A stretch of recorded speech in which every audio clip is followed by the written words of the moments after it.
Yun. Di, na-area na ako ng pambuhan. Ito. Siyempre, bago pa lang ako dito, parang hindi pa ko kilala ng mga tao. Bago lang ako nakapunta dito. Pero sa dulo ng pambuhan, siyempre, ang dulo ng pambuhan, Iparayan, Tubang na yan. Yun. Kilala ako doon, pero dito na sa baba, hindi na ako kilala dito. Doon na kami. Nagkataon na malakas ang sundalo sa mga barangay. 2023 na ito. Oh, ganun. 22 hanggat 23. 23. Malakas ang RCSP. Bawat barangay may sundalo.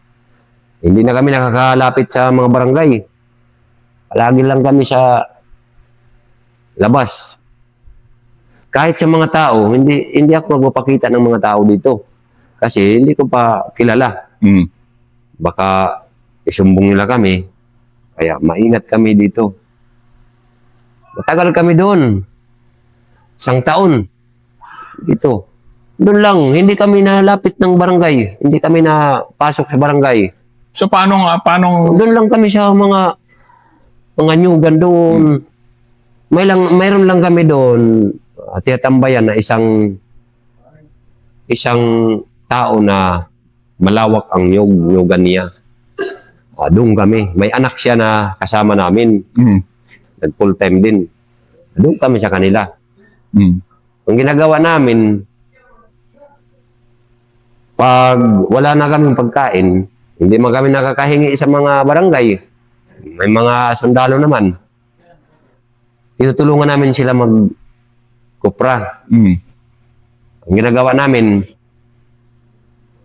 tiyatago lang namin yung mga baril.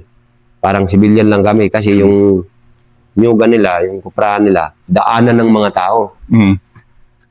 Pag may dumaan naman ng mga tao na nandun kami nagkukupra, pag nagtatanong, sinasabi naman ng tatay ng kasama ko na mga pamangking ko yan, taga Lawang, dumayo dito pag kupra. Yun, hindi na nagtanong ulit. Wala man sila nakikita na ebidensya na armado kami. Pero pag gabi, armado na naman. Tagal kami doon. Hanggat dumating ang 23 na parang naigipit-gipit na kami. Wala na kaming kontak sa mga kasama namin. Sinabi ko na alam mo na pumunta tayo doon. Umalis tayo dito. Puntahan natin yung mga kasama natin. Sabi niya, marami din doon ang kaaway. Hanggat malaya tayo rito, dito lang tayo. Wala akong magawa kasi kahit ako ang nagdadala sa kanila, hindi pwede ang desisyon niya kasi parang CEO namin siya eh. Kung ano ang gusto niya, yun ang masusunod. Kahit bawal sa amin, nasusunod din namin siya. Dahil may mga dahilan din ang pamamaraan niya. Sige, dito lang tayo. Pinairal ko na lang din kami kasi ang ko lang sa kanya, sige. Dito lang tayo magpakamatay. Pag nahuli tayo dito, lalaban ka ba? Sabi ko sa kanya. Sabi niya, bakit ba ako tumanda ng ganito dito sa kilusan kung hindi ako sanay lumaban? Sabi ko, mabuti. Yun, doon kami.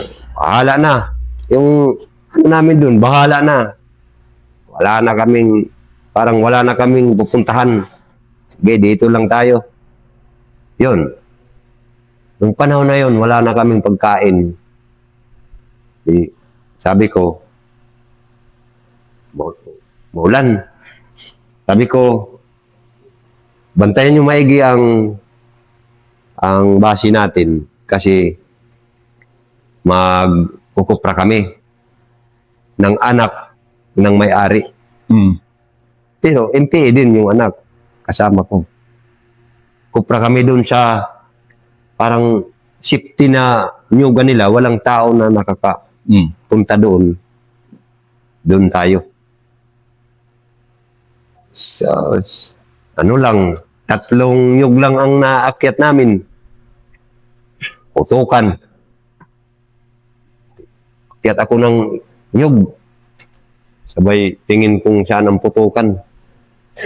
sabi kasama ko, saan yan, Bob? Sabi ko, sa base na natin. Talon ako, mataas pa ang talon ko, mga 10 metros pa. Mm. Talon ako. Sabi ko, punta natin. Baka anong mangyari kay alam mo. Ang baril ko nandoon. Yung 45 ko lang dala ko. Punta kami doon sa may putukan. Pagpunta namin doon dito kami sa kabila naman yung base namin. Umakyat pa lang kami ng bundok. May trupa na nandun. Nakita agad kami. Takbo man, panay man takbo namin. Hindi na kami nagsisilip-silip. Akala namin na doon lang sa kabila ang sundalo. Mayroon pala di sa kabila. Pakang kami doon. Walang kalaban-laban, wala kaming baril. Hindi man ako lang. 45 lang. hindi man ako magpuputok kay isa lang ako na may 45, yung kasama ko wala. Mm. Sabi ko pag nagpuputok ako, hindi tayo tatantanan. Hahabulin tayo. Kasi alam nila ang putok na paisa-isa lang. Mm. Takbo lang kami. Hanggat na umabot na sa 12:00, hindi na kami nakapunta ng base namin. Iyak ako dun sa kabila. Sabi ko, wala na tayo. Ubus na ang mga kasama dun. Matagal ang putukan. Yung isang kapatid ng kasama ko, nakakapunta ng Paambuhan Mm. sa bayan. Di utusan ko, pumunta ka sa bayan. Bumili ka man ng pang emergency natin. Kahit ilan lang na bigas o kaya humingi ka dun sa nanay mo para may pangkain tayo dito. Nadadalawa na lang kayo, nahiwalay. Oo, 2 lang kami. Inutusan ko yung kapatid niya, isa. Tapos sabi ko, monitorin mo doon kung ano nangyari sa putukan dito. Kasi ngayon, abot na yan sa Paambuhan. Abot na yan nga sa bayan. Punta siya doon sa bayan. Ang sabi niya, bukas ako babalik. Sabi ko, maya-maya lang mga 3:00, bumalik. Yun na. Sabi na niya, nadakip na si alam mo. Na. Sabi ko, bakit bumalik ka? Andun ako nung si alam mo, nadakip. Tapos may isang patay na kasama namin. Andun na daw yung patay sa tulay. Sabi ko, nakita mong patay. Hindi ko kuno nakita, pero yung picture nakita ko. Sabi ko, sino? Sabi niya si Alakdan. Patay. Tangis ako at patay kitsine. Mm. Tangis-tangis na ako. Sa gabi punta kami doon nung gabi sa may na-encounteran. Mm. May bahay nila. Kasi ang sabi ko, kuha tayo ng kaldero doon para makasaing tayo ng gabi. May dadala kaming gabi. Tagdadalawa sa amin ni Cardo. Kapang kami doon sa may bahay nila. Buti na lang yung bahay nila ay yung isang sundalo, hindi natulog din sa may puno ng ng langka. Doon siya natulog sa ilalim ng bahay sa silong. Nandun ako sa may puno ng langka. narinig ko yung parang nag-iiri ba. Bumalik ako doon sa gilid. Sabi ko, Cardo, may tao. Sabi naman ni Cardo, baka andito yung kapatid ko. Baka nga. Sabi niya, sige ako kunong pupunta doon. Kasi pag ako, kilala din ako niya. Kaya may baril yung kapatid niya, may 45. Baka kunong barilin ka. Punta siya doon. Pag ganun niya doon may bintana, nakita niya ang abirsak. Nandun sa may puste. Baliktad siya kaagad. Sundalo! Ano yan? Punta naman kami sa ilalim. Oo nga, sa may sapa. Patay, andun pala yung mga sundalo. Takbo na naman kami. Hindi kami kuha ng kaldero. Wala kaming kain. Magdadalawang gabi na. 2 araw, 2 gabi. Kinain namin, buko lang. Ang kung akit kami ng buko, hindi ilalaglag. Paisa-isa lang. Inano lang doon, kinupalatas. Okay. Tapos ang pagbiyak namin, hindi din tatagain. Ginaganon lang para walang ingay. Kasi pag nagtaga ka, marinig. Sinasaksak lang namin tapos biyakin. Yun ang pagkain namin. 2 araw, 2 gabi. Nung dumaan ng 6 na araw, 6 hanggat 7. May pumunta na doon na civilian. Sira na. Gapangin namin. Nagkukupra sila. Ganun sila ng gapangin namin. Tay, may sundalo pa ba na papunta dito? Sabi naman nina po, yung kahapon daw may dumaan doon, pero pababa. 4 na pambot. Galing dito sa taas. Sabi ko, wala na dito sundalo. Sabi ko, wala na ba dito nakita kayo dito? Wala na. Dito ko wala na. Kasi kanina nandun ako. Pumunta ko doon, tas umikot ako dito. Wala na. Sabi ko, Cardo, puntahan natin yung bahay nyo. Sabi naman ng nagpupra doon, wag lang kayo muna pumunta doon. Ako lang ang pupunta. Baka may sundalo pa doon. Baka kayo putukan. Buti ko kung ako lang, hindi ako babarilin nila. Magkukuha lang ako ng yung bunga na mama. Pagdating niya doon sa bahay nila Cardo, wala naman daw. Parang malinis na doon. Inikot pa niya doon mga nyugan nila. Wala na daw. Balik naman siya doon. Wala na. Sabi ko, ay salamat. Wala na sila. Okay na kami. Bigyan kami kaagad ng bigas. Saing kami doon. Sabi ko, Cardo, tulungan natin sila tatay magkupra para makabinta kaagad. Tulong na kami doon. Hanggat 3 araw na kami doon. Magbabalat na kami. So, 4 na araw na, magbabalat na kami. Sabi ng may-ari, magbalat tayo ngayon, tapos mamayang gabi, lulutuin natin para bukas.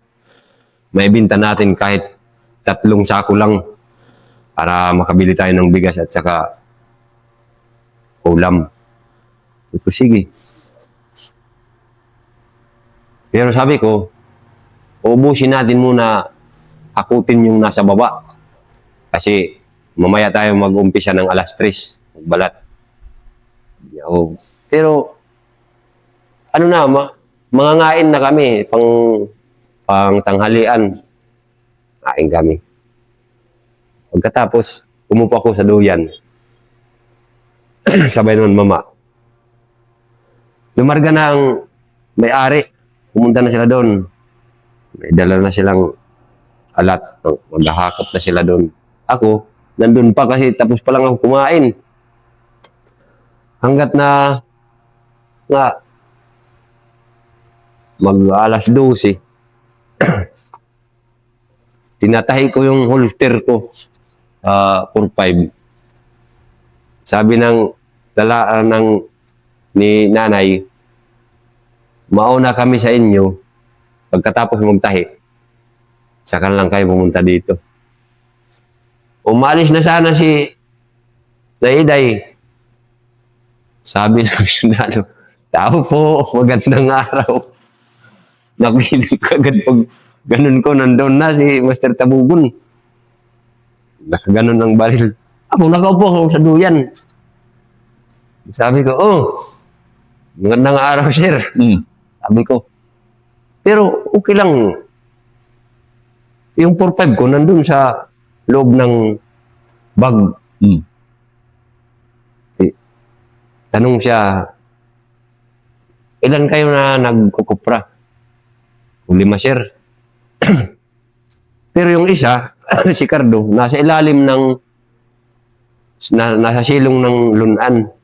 Hindi nakikita kasi marami ang balat ng nyug. Sabi niya, nasaan man yung iba? Sabi ko, ando nag-ahakot, sir. Pero, sigang ulan. Sabi niya. Ako, mama ako. Sabi niya, may mama ka pala. Maginaw. Bigyan mo ko ng mama. Bigyan ko. Ayos to. Parang wala lang sa akin. Sabi ko, pagkatapos nito magmama, alis na. Kasi isa lang siya na pumunta doon. Yung mga kasama nila, nandun lang sa taas. Nakikita kami, pero hindi man nila piyapansin kay wala man akong baril. Mama. Ay, putay na. Parang susubo ng mama. Eh, pagbigay sa akin ng silupin, sabi niya, salamat, taya, salamat. Alis na ako. Parang yun niya ng mama. Tumakbo si Cardo sa ilalim. Di, siyempre, napansin niya may tumakbo. So, agad, huwag kang tumakbo. Di. Ako, natulala ako kasi wala akong napansin na may tumakbo. Tulala ako, bakit, sir? Di, ginagano niya ang baril niya. Hindi naman sa akin nakatutok. Sabay ako, tingin doon, yung kasama ko pala, tumakbo. Sobrang takot niya doon sa ilalim. Pero hindi siya nakita. Doon ako nahuli. Tawagin agad yung iba. Ako, sabay ako doon sa duyan. Ang ginawa ko, tinapon ko yung bag ko. Kasi nandun yung baril. Tapon ko doon. Tapos, gumanon ako. Huwag kang tatakbo. Hindi ako tatakbo. Yung bag ko, nandun yung baril. Sir, sabi ng nakakita, may baril. Sabi, MP ka pala. Yun. MP ka no? Sabi ko, MP ko, sir. Hindi na ako may baril. Amin na lang, MP. Utangin na, linuloko mo kami, MP ka pala na. Hindi ka nagsabi kagad. Sabi ko, hindi kayo nagtanong kanina. Lang ya. Ngayon pa lang, kasi ngayon pa lang na pansin na MP ako. Ngayon lang ako sabi sa inyo na totoo na MP ako. Doon ako nahuli. 2023. Dito na sa area ng Pambuhan. Kaya dito na ako nakarating, dinala ko rin nila dito. At hanggat ngayon, nandito pa rin. Hindi naman ako pinauwi pa nila doon kasi ang lahat na kasalanan doon, parang ibinindang na sa akin. Yung mga nangyari. Kasi yung squad ko dati, yung baril na 12, parang siyam atang na kuha, nabawi ng sundalo. Di, siyempre sa akin ibinintang. Hindi naman sila naniwala na na-captured ako. Yung MPA ngayon, hindi naniwala na captured ako. Sabi nila, kusa akong sumurinder at dinala ko yung mga baril. Iniwanan ko yung ibang kasamahan ko. Sabi ko kung magkakaharap lang kami at tatanungin lang nila ako, hindi lang ako agad papatayin nila, sabihin ko ang katotohanan sa kanila na hindi ako sumurinder na kagustuhan ko. Nahuli ako, sasabihin ko sa kanila, kaysa patayin ka, bakit hindi ka na lang susuko? Sabi ko, parehas tayo may buhay, may mga anak na naghihintay. Yung pamilya ko, gusto ko rin mabuhay. Kaya ang nagawa kong pagsuko na lang. Kaya lang, hindi sila naniniwala na... Hanggang ngayon? Hanggang ngayon.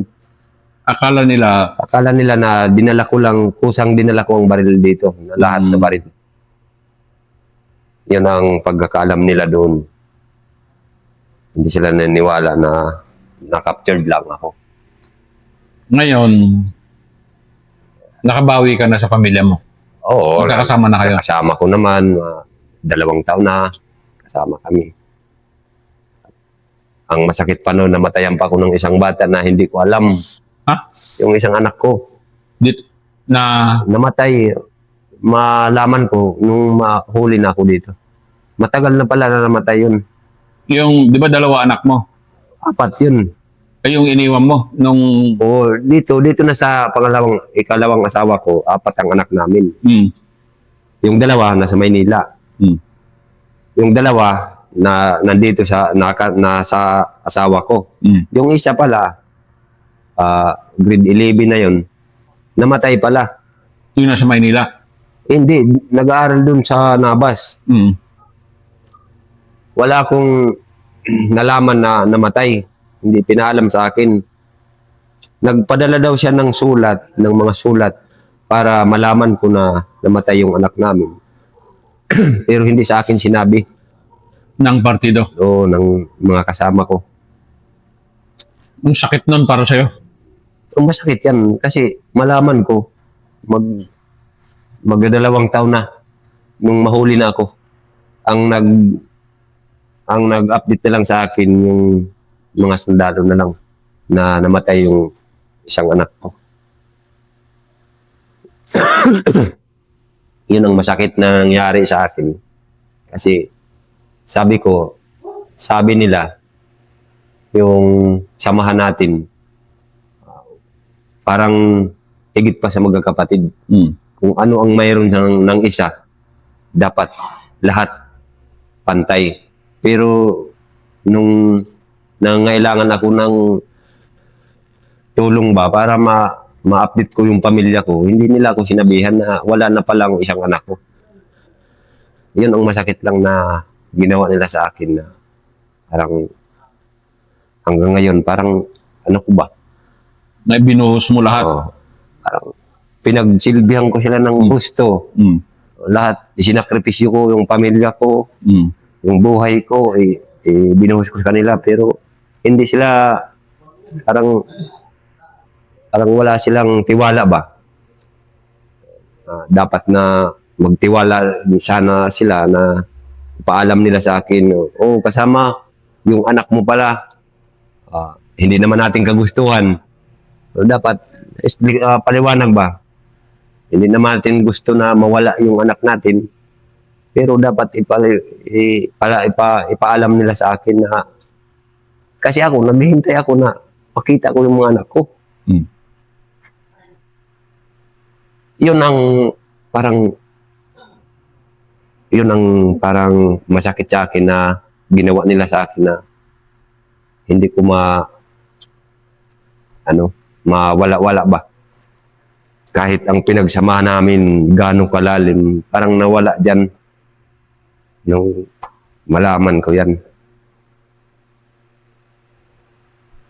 Pero kaya ngayon na andito na ako, parang nagpapasalamat na rin ako sa 19IB na tinulungan nila ako na makaahon sa pinagdaanan ko at makasama ko yung pamilya ko at mabuhay ng parang isa na lang ang kinatatakutan, yung mga kasama ko na lang ang ganti ba nila. Hindi naman ako natatakot kung kailan kami magkasalubong. Ang akin na lang, paunahan na lang kami. Kahit may pinagsamahan kami, kung sila namang ang ayaw magpatawad sa akin, bakit naman ako magpapatawad din sa kanila? Pero kung sasabihin lang nila na gusto nila bumaba o gusto nilang pumunta na rito, wag lang sila mahiya magsabi sa akin na tulungan ko sila. Tutulungan ko sila. O yan ang pinaabot ko sa kanila. Lahat na mga kasama ko pa nga nandun, yun ang pinaabot ko palagi sa kanila. Na wag lang kayo mag-alala kung ano kung makita lang nila ako na masaya na ako dito. Ganon din ang mangyayari sa kanila na pag andito na sila. Mamaya ipapawaray ko yung panawagan mo at baka makarating sa kanila. Pero ito ngayon, nakita natin kita ko masaya ka na. At na-surprise ako na ang galing mong magkwento na sabi mo training mo lang talaga sa loob yung pagiging leader mo sa loob. Yan lang talaga. Pinag-aralan lang yan. Pero yung pamilya pa rin, Pamilya pa rin. Pamilya talaga. Masakit talaga ang mawala ng pamilya at mahiwalay sa pamilya. Masakit talaga. Pero, nung okay pa kami, nung okay pa ang kilusan, hindi ko napapansin na masakit sa sarili ang mawala ng pamilya o malayo sa pamilya dahil yung pinaglalaban daw namin para sa lahat. Kadamay na yung pamilya ko at saka yung ibang tao pa. Yun lang ang pinanindigan ko nun. Pero ngayon, parang nakikita ko na hindi talaga mabuti ang ganun. Parang wala akong nakita na pagbabago sa kanilang pinaglalaban. Sabi pa nila na gusto niya lang ng kalayaan. Wala talaga.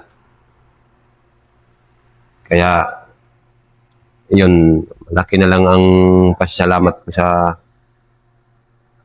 19IB nga natulungan nila ako na makaabot ako ng ganito. Salamat, Bob. Thank you rin, sir.